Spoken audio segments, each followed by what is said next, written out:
Hello everyone, welcome to my YouTube channel let's study साथ साथ। तो जैसा कि आपको पता है, इस चैनल पर DSSB TGT का जो अपडेटेड सिलेबस है उसके प्रैक्टिस सेट की सीरीज चल रही है। इसमें हम एक प्रॉपर सीक्वेंस में हर एक राइटर के जो मोस्ट इम्पॉर्टेंट क्वेश्चंस हैं उनको सॉल्व करते हैं। आज अभी जो इसमें प्रैक्टिस सेट चल रहा है वो सिलेबस का पार्ट 3 जो है, ठीक है, पार्ट 3 है इंडियन राइटिंग इन इंग्लिश। ठीक है, इंडियन राइटिंग इन इंग्लिश में एक ये स्पेशल राइटर हैं। हालांकि अगर आपने यूपी टीजीटी और पीजीटी के एग्ज़ाम की प्रिपरेशन की है तो उसमें इन राइटर का नाम आपको देखने को नहीं मिलेगा। ठीक है, इंडियन राइटर ही है और कैसे ये इंडियन है वो भी हम देखेंगे। जैसा कि इनके नाम से आपको लगता है कि ये इंडियन राइटर नहीं है ना, लेकिन ये इंडियन किस प्रकार से हैं उसके बारे में भी हम जानेंगे। तो आज हम इन राइटर्स के जो इम्पॉर्टेंट कॉन्सेप्ट है उसको डिस्कस करेंगे पहले तो, और उसके बाद जो इम्पॉर्टेंट इनके MCQs बनेंगे एग्जाम में, ठीक है, जिसमें से संभावना है कि ऐसे क्वेश्चन बने, तो उन क्वेश्चंस की प्रैक्टिस करेंगे। तो चलिए फिर शुरू करते हैं। आई होप प्रीवियस वीडियोस को आपने देख ही लिया होगा। इससे पहले मैंने RK नारायण जी के जो इम्पोर्टेंट क्वेश्चंस हैं विद कॉन्सेप्ट उन पर वीडियो की है, आप उसे भी देख सकते हैं, ऑलरेडी अपलोडेड है चैनल पर। साथ ही साथ हमने अनीता देसाई जी के वर्क्स पे भी वीडियो कर ली है और वो भी चैनल पर अपलोडेड है, आप जाकर उन्हें भी देख सकते हैं। अभी हम बात कर रहे हैं HLV डेरोजियो की। ठीक है, इम्पॉर्टेंट राइटर हैं और ये किस आधार पे हम इस राइटर को कर रहे हैं तो ये भी मैं आपको बता देती हूँ। जैसा कि आपने देखा ही होगा सिलेबस को, अक्सर ये जानकारी आप सभी के पास होगी कि DSSB का जो नया सिलेबस आया है, DSSB TGT इंग्लिश का, तो वो BA ऑनर्स दिल्ली यूनिवर्सिटी का जो BA ऑनर्स का सिलेबस है उससे मिलता जुलता है, इनफैक्ट उसी का कॉपी पेस्ट है। तो जब आप BA ऑनर्स वाले सिलेबस को डिटेल वर्जन में देखोगे, आप डाउनलोड करके देखोगे, तो उसमें प्रॉपर सीक्वेंसिंग में इन राइटर्स को दिया हुआ है। तो संभावना जताई जा रही है कि इन्हीं राइटर्स को ध्यान में रखते हुए क्वेश्चन बने, इसीलिए हम स्पेशली इन राइटर्स के मॉक प्रैक्टिस सेट कर रहे हैं। ठीक है, तो शुरू करते हैं आज की वीडियो। HLV Derozio. देखिए, HLV डेरोजियो की सबसे पहले हम बायोग्राफिकल कॉन्टेक्स्ट को समझेंगे। HLV डेरोजियो जिनका जन्म होता है 1809 में, ठीक है, और कहाँ पर होता है तो कोलकाता में, कैलकाटा में इनका जन्म होता है और बहुत ही शॉर्ट लाइफ लिव्ड हैं। जैसा कि आप देख पा रहे हैं यहाँ पे 1809 टू 1831, ठीक है, बहुत ही छोटा सा लाइफ स्पैन में इनका, ओनली 22 ईयर्स ये जिए हैं। अब उसमें भी इन्होंने कितनी प्रसिद्धि पाई है, क्या किया है, वो सारी चीज़ें हम देखेंगे। HLV Derozio 1809 to 1831 was a Bengali poet, teacher and social reformer. ठीक है, वो एक बंगाली पोएट थे। ऑब्वियसली बात है, उनका जन्म अगर कोलकाता में हुआ है तो उनकी जो नेटिव, जो उनकी मदर टंग रही होगी, जहाँ तक है वो बंगाली रही होगी। ठीक है, तो बंगाली पोएट हैं, टीचर हैं, सोशल रिफॉर्मर हैं। ठीक है, he was born in Kolkata, India, to a prestigious Indian family. Dorogio's early life was marked by tragedy, including the death of his father and the struggle of his family. देखो, इनके बहुत ही अच्छे परिवार में इनका जन्म हुआ, बहुत ही प्रेस्टिजियस फैमिली में इनका जन्म हुआ है, लेकिन इनकी जो अर्ली लाइफ थी वो बहुत ही ज़्यादा दुखों से भरी हुई थी। उसमें से एक जो प्रॉब्लम थी वो क्या थी कि इनके फादर की, इनकी अर्ली एज में ही इनके फादर की मृत्यु हो जाती है। इनफैक्ट ये भी ज़्यादा साल कहाँ जिए हैं, ये भी 22 साल ही जिए हैं। ठीक है, और इनकी फैमिली का जो स्ट्रगल है वो सारी चीज़ें ये फेस करते हैं। ठीक है, एक चीज़ यहाँ पर इम्पॉर्टेंट ये है कि इनका नाम इंडियन क्यों नहीं फील हो रहा है हमें। ठीक है, तो सबसे इम्पॉर्टेंट चीज़ क्या है कि ये मतलब एंग्लो इंडियन पेरेंट्स हैं इनके। ठीक है, ये बहुत मोस्ट इम्पॉर्टेंट चीज़ है, इसको आपको ध्यान में रखना है कि इनके जो फादर हैं वो क्या थे, इनके फादर जो थे वो हाफ इंडियन पोर्तुगीज़ थे, हाफ इंडियन पोर्तुगीज़। ठीक है, ध्यान रखना है, पुर्तगाली थे, मतलब हाफ इंडियन और पुर्तगाली। अब ये कैसे संभव है, तो मतलब इनकी माताजी और इनके पिताजी के बारे में चर्चा कर लेते हैं। मतलब कहने का अर्थ ये है कि HLV डेरोजियो के जो ग्रैंड पेरेंट्स थे उनकी चर्चा चल रही है यहाँ पर।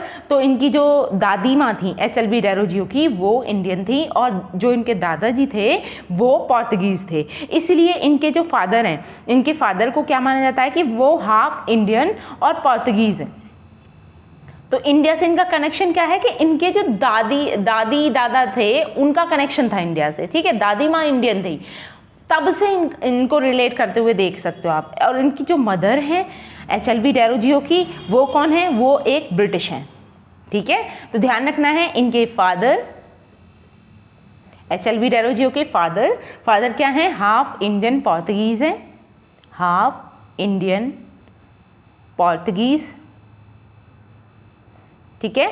और इनकी जो मदर हैं, मदर कौन है, ब्रिटिश है, वो उनका जो नेशन है वो क्या है, ब्रिटिश है, ठीक है, ध्यान रहेगा। तो इंडिया का कनेक्शन इस तरीके से जुड़ा हुआ है इनसे, HLV डेरोजियो से। हालांकि इन्होंने मतलब इनका जन्म जो है वो कोलकाता में होता है और ये यहीं इंडिया में रहकर ही इनकी सारी अपब्रिंगिंग हुई और इनकी स्टडीज़ वगैरह सारी चीज़ें यहीं पे हुई हैं इंडिया में, ठीक है। तो अब आगे बात कर लेते हैं इनका जो लिटरेरी कॉन्ट्रीब्यूशन है। जैसे कि HLV डेरोजियो के बारे में आपने देखा, इससे पहले एक चीज़ और आपको ध्यान में रखनी है, वो क्या है कि इनका जैसे कि इतना बड़ा सा नाम है इनका, ठीक है, क्या है नाम, HLV डेरोजियो। तो इनके नाम की फुल फॉर्म भी अक्सर पूछ ली जाती है, तो ये भी पता होनी चाहिए, क्वेश्चन बन सकता है। और इनफैक्ट एक एक वर्ड को लेके क्वेश्चन बनता है कि HLV डेरोजियो में H का मतलब क्या है, HLV डेरोजियो में V का मतलब क्या है, V की फुल फॉर्म क्या है, तो उसमें बहुत ज़्यादा कन्फ्यूजन होता है। तो हमें ये एग्जैक्टली याद करना होगा। जैसे H से कई जगह पे आ जाएगा हर्बर्ट लिखा हुआ, ठीक है, और हेनरी लिखा हुआ। तो मेन जो इंपॉर्टेंट है वो क्या है, कंप्लीट नेम आप यहाँ देख सकते हो, हेनरी लुइस वाइवन डेरोजियो, ठीक है, कंप्लीट नेम आपको लर्न करना है, हेनरी लुइस वाइवियन डेरोजियो, ठीक है। तो H4 क्या है, हेनरी, L4 लुइस और V4 वाइवियन और डेरोजियो, ठीक है, ये ध्यान होना चाहिए। इनकी मृत्यु कब होती है, तो 1831 में इनकी मृत्यु हो जाती है, कोलकाता में ही इनकी मृत्यु होती है। और आगे अब इनके इम्पॉर्टेंट वर्क्स के बारे में चर्चा करते हैं, ठीक है।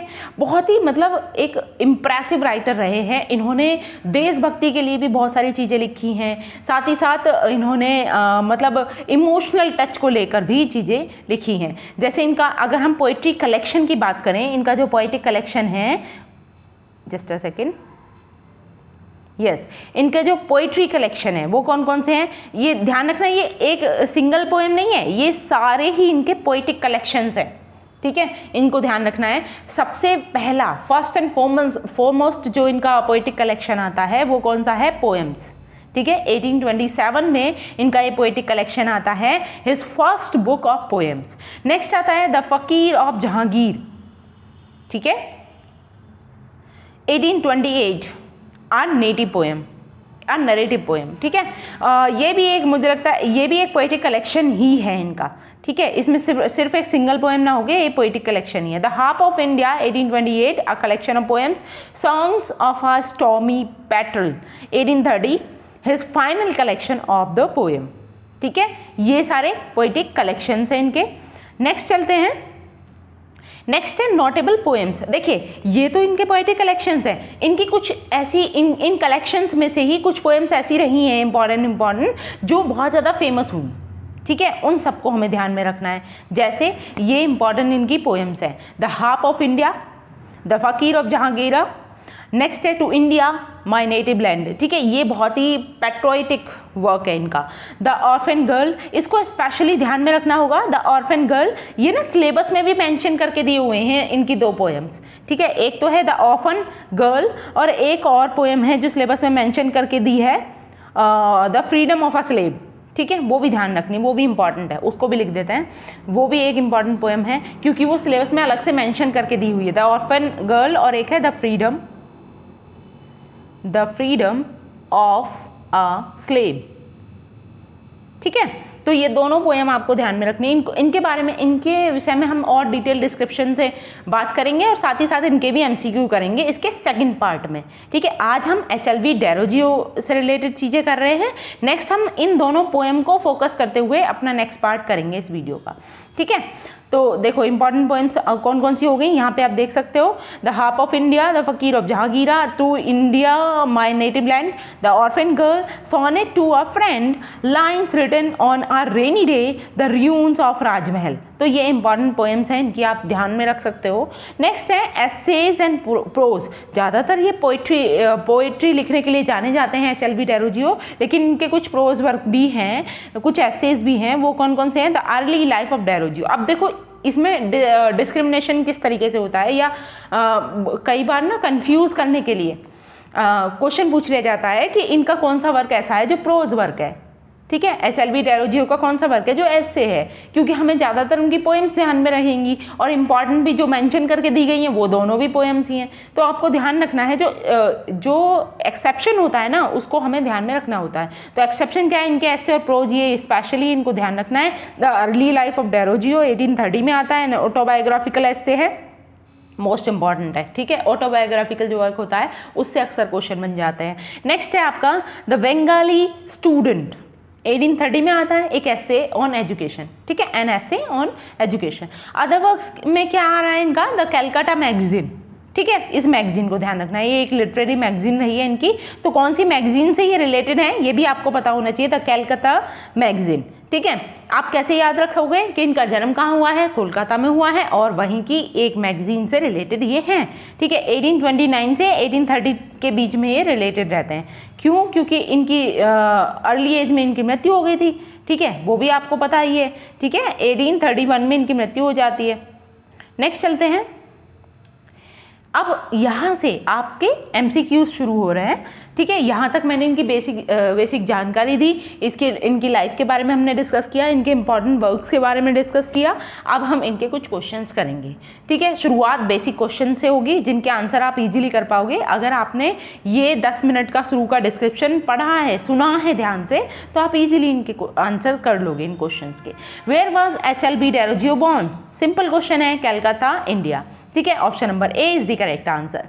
Moving to the next. Next is what was HLB Derozio's profession? तो इनका HLB डेरोजियो का प्रोफेशन क्या था? तो जैसा कि हमने देखा ये एक बंगाली राइटर भी थे, है ना, टीचर भी रहे हैं, पोएट भी रहे हैं, ठीक है। तो बाकी सब प्रोफेशंस तो हट ही जाएंगे, ना तो वो इंजीनियर थे, ना डॉक्टर थे, ना लॉयर थे। क्या होगा right answer? Teacher and poet. और अगर किसी जगह पर बंगाली राइटर भी आता है तो उसको भी आप लिख सकते हो कि बंगाली भाषा में भी ये लिखते थे। Moving to the next. Next is what was the name of the school where Derozio taught? उस पर्टिकुलर स्कूल का नाम क्या है जहां पर डेरोजियो पढ़ाते थे? ऑप्शन है Hindu college, Presidency college, Calcutta university, या फिर Derozio's academy. Yes, what should be the correct answer? तो यहाँ पे जो राइट आंसर है वो है हिंदू कॉलेज। ध्यान रखना है ये कनेक्टेड है हिंदू कॉलेज से। Moving to the next. Next है what was the name of literary movement led by Derozio? तो उस पर्टिकुलर लिटरेरी मूवमेंट का नाम क्या है जो लीड किया गया था HLB डेरोजियो के द्वारा? तो उस मूवमेंट का, उस क्रांति का नाम क्या है? Bengal renaissance, young Bengal movement, या फिर Indian revival movement, Calcutta literary society. ध्यान रखना है क्या है? Young Bengal movement. Option number B is the correct answer. Next is what was the name of Derozio's most famous poem? तो ज़्यादातर पोएम, सारी पोएम यहाँ पे जो दी गई हैं वो HLB डेरोजियो के, मतलब इनमें से सबसे ज़्यादा फेमस कौन सी पोएम हुई? तो ध्यान रखना मोस्ट फेमस पोएम ये है, द हार्प ऑफ इंडिया, ठीक है, the harp of India. Moving to the next. Next है at what age did Derozio die? तो ये भी हम कर चुके हैं। इनका लाइफ स्पैन कितना रहा है? 1809 टू 1831, ठीक है। तो कितना रहा है आप कैलकुलेट करके भी देख सकते हो, 22 age. Moving to the next. Next is what was the cause of Derozio's death? इतनी अर्ली एज में इनकी मृत्यु हो जाने का कारण क्या था? कोलेरा, मलेरिया, ट्यूबरक्लोसिस या हार्ट अटैक? तो कोई ना कोई बीमारी रही होगी, उसी वजह से इनकी मृत्यु हुई, ठीक है, अर्ली एज में। तो राइट आंसर यहाँ पे कोलेरा से इनकी मृत्यु होती है, ठीक है। Moving to the next. Yes, next is what was Derozio's contribution to Indian literature. अब आपको बताना है कि HLB डेरोजियो का क्या कॉन्ट्रीब्यूशन रहा है इंडियन लिटरेचर में। He introduce the sonnet form to Indian poetry. क्या इंडियन पोइट्री के लिए इन्होंने इंट्रोड्यूस किया था, सबसे पहले इंट्रोड्यूस किया सोनेट फॉर्म को, या फिर he wrote the first Indian novel, इन्होंने पहला इंडियन नॉवल लिखा। नेक्स्ट है he was the first Indian poet to write in English, या फिर he introduce the concept of romanticism in Indian poetry. Yes, यहाँ पे जो करेक्ट आंसर हो जाएगा वो होगा he was the first Indian poet to write in English। ठीक है, option number C is the correct answer. Moving to the next, which of the following was a characteristics of Derozio's poetry. अब इसमें से बताना है कि HLB Derozio की poetry की स्पेशलिटी क्या है। ठीक है, मेन कैरेक्टरिस्टिक्स क्या है। It was highly philosophical and intellectual, it was romantic and emotional, it was patriotic and nationalistic, या फिर it was humorous and satirical. Yes, right answer है यहाँ पर it was romantic and emotional. ठीक है, ध्यान रखना है, option number B is the right answer. Next is what was the impact of Derozio's teaching on his students. Derozio की teaching का उनके जो स्टूडेंट थे उन पर कैसा प्रभाव था, क्या प्रभाव था। They became conservative and traditional, they became radical and rebellious, they became indifferent and apathetic, या फिर they become conformist and conventional. तो इनकी जो टीचिंग थी ना, उससे इनके स्टूडेंट जो थे वो बहुत ज़्यादा रिबेलियस हो गए थे। ठीक है, they became radical and rebellious. Option number B is the right answer. ध्यान रखना, हिंदू कॉलेज से रिलेटेड है ये। Moving to the next, next is why was Derozio's expelled from Hindu college. देखिए इनके स्टूडेंट कैसे हो गए थे, रिबेलियस हो गए थे, है ना। तो लॉजिक समझिए, अब उससे आप पूछा जा रहा है कि इन्हें एक्सपेल क्यों किया गया था हिंदू कॉलेज से, इन्हें निकाल दिया गया था हिंदू कॉलेज से, क्यों। He was too radical in his teachings, he was too conservative in his views, he was too young and inexperienced, या फिर he was too old and outdated. What was the reason?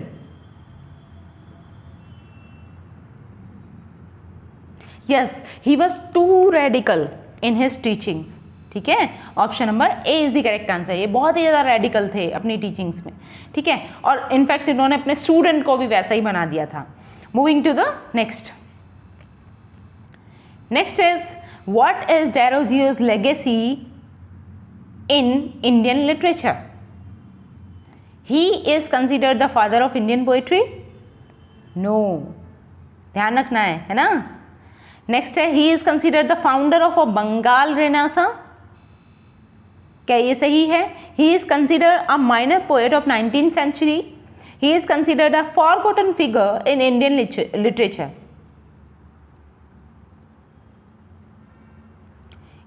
ध्यान रखना है, Bengal Renaissance के लिए इनको जाना जाता है। ठीक है, he is considered the founder of Bengal renaissance. ठीक है, बंगाल का जो पुनर्जागरण काल था उसके फाउंडर माने जाते हैं, उसके संस्थापक इनको माना जाता है, HLB डेरोजियो को। ठीक है, option number B is the correct answer. Moving to the next, next is what is the name of Derozio's first collection of poems. अभी हमने पहले जिक्र किया है HLB डेरोजियो की फर्स्ट पोएटिक कलेक्शन का नाम क्या है। पोएम्स है द हार्प ऑफ इंडिया है, द फकीर ऑफ जहांगीरा है, या फिर songs of the stormy petal.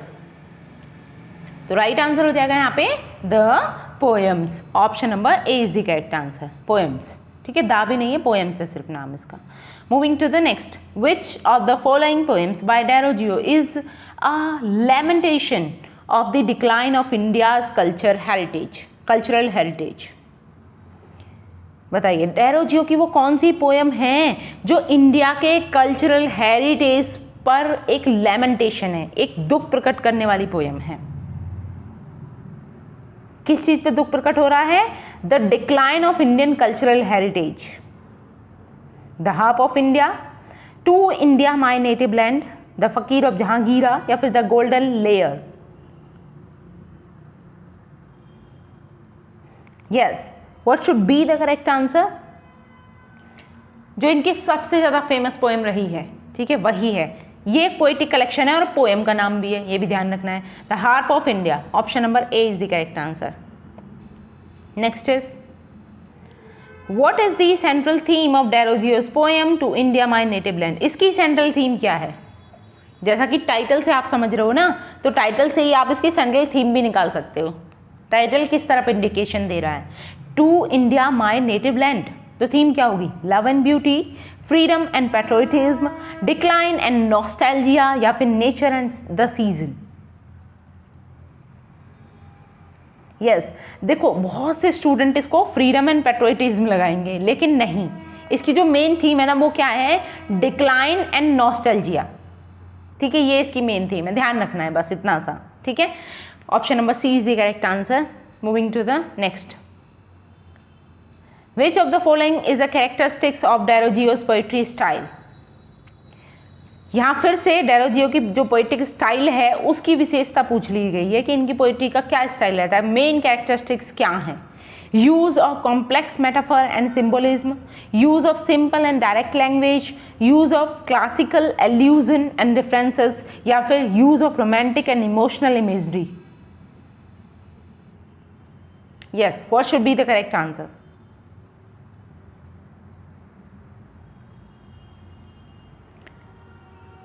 Yes, right answer is use of romantic and emotional imagery. Option number D is the right answer, ठीक है। इन्होंने मतलब अपनी ज़्यादातर पोएम्स में क्या किया है? बहुत ज़्यादा इमोशनल टच को इंक्लूड किया है, ठीक है, इमोशनल इमेजरी को और रोमांटिसिज्म को। Moving to the next, what is the name of Derozio's novel? देखिए ज़्यादातर इन्होंने पोइट्री लिखी है, अब यहाँ पे पूछ लिया गया है कि HLB डेरोजियो के नॉवल का नाम क्या है?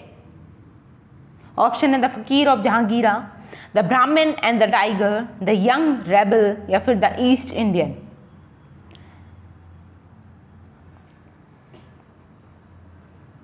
देखिए इसमें एक डाउट है, ठीक, इसको मुझे रीचेक करना होगा क्योंकि आंसर की में इसमें गलत दिया हुआ है। द फकीर ऑफ जहांगीरा तो एक इनका पोइटिक कलेक्शन भी है, ठीक है, तो इनका नॉवल है या पोइटिक कलेक्शन, इसको हमें ध्यान रखना है। इसको मैं क्रॉस कर रही हूँ अभी इस क्वेश्चन का, मैं इसके नेक्स्ट पार्ट में शुरुआत में ही इसका आंसर जरूर दूंगी, ठीक है, इसको आप क्रॉस कर दीजिएगा, इसको मैं रीचेक करके तब बताऊंगी, ठीक है। What is the central theme of Derozio's poem the harp of India? इसकी मेन थीम क्या है? सेंट्रल थीम क्या है द हार्प ऑफ इंडिया की? The beauty of nature, the decline of India's cultural heritage, the struggle of freedom, the struggle for freedom या the power of love? The harp of India, इसकी main theme क्या है? जैसे India my native land की थी, nostalgia है ना, decline, तो इसकी मेन थीम क्या है हार्प ऑफ इंडिया की? Yes, the decline of India's cultural heritage, option number B is the correct answer, ठीक है। Next is which of the following poems by Derojio is an expression of his patriotic feeling?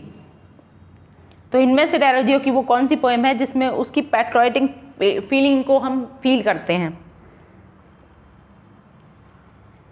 Expression of his patriotic feeling, to India my native land, the harp of India, the फकीर of Jungheera या फिर the golden layer?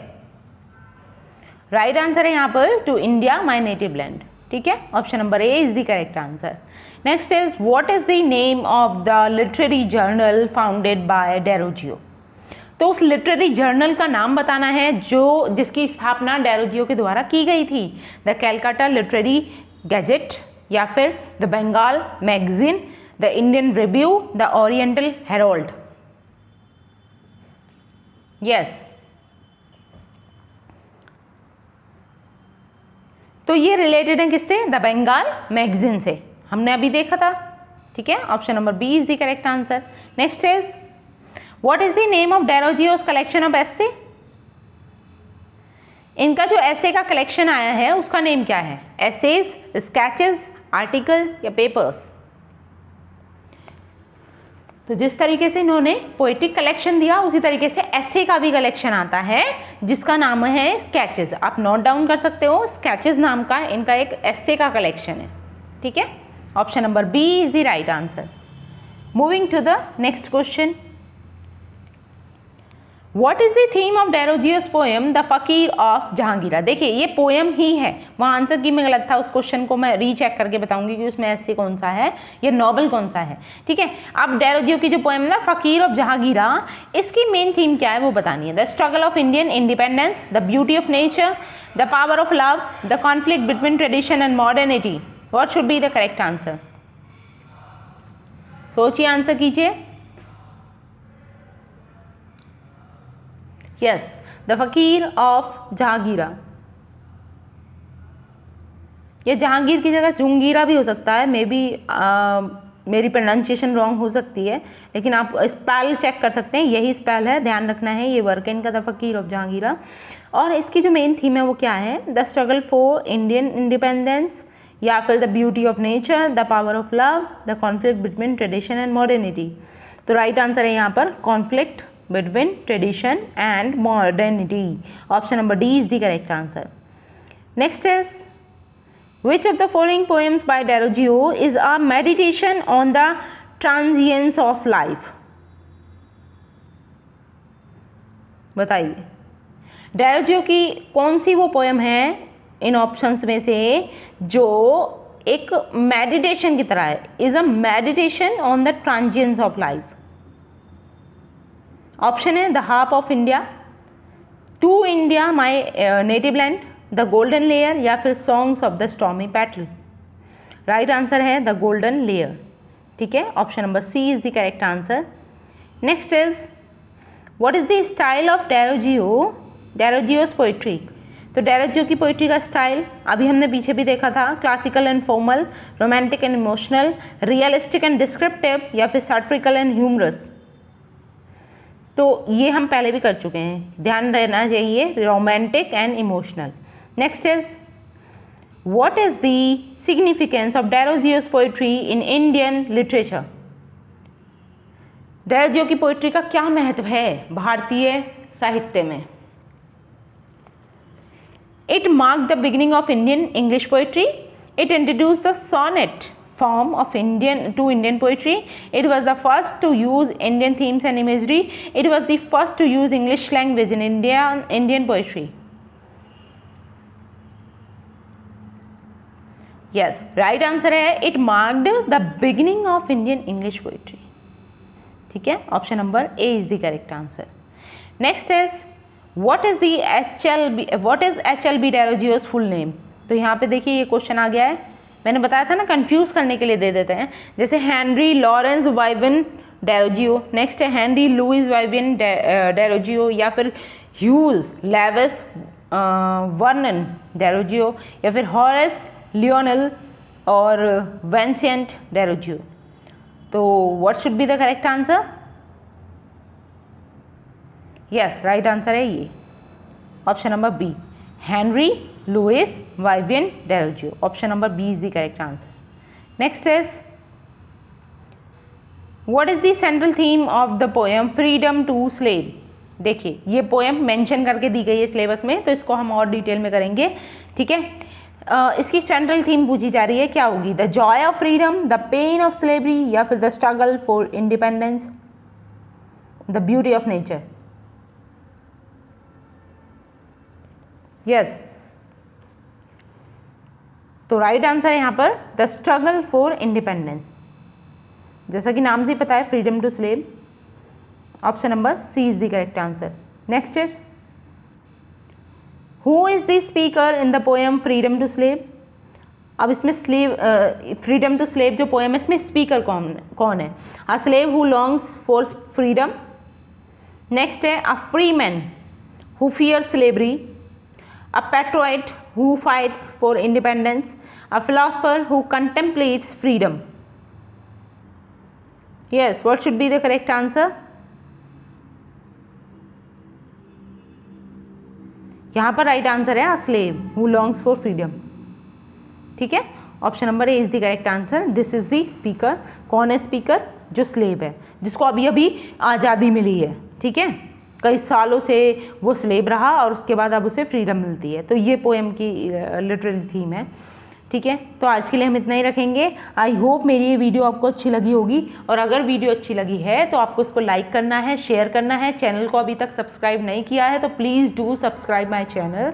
And इसी तरीके की amazing video लगातार इस channel पर आती रहेंगी। आपको क्या करना है, सिर्फ आपको सपोर्ट करना है और आपकी अपनी तैयारी बहुत बेहतर करनी है, ठीक है। हम इसके नेक्स्ट पार्ट में मिलेंगे। तब तक के लिए thanks for watching. Keep learning and keep supporting me. Thank you.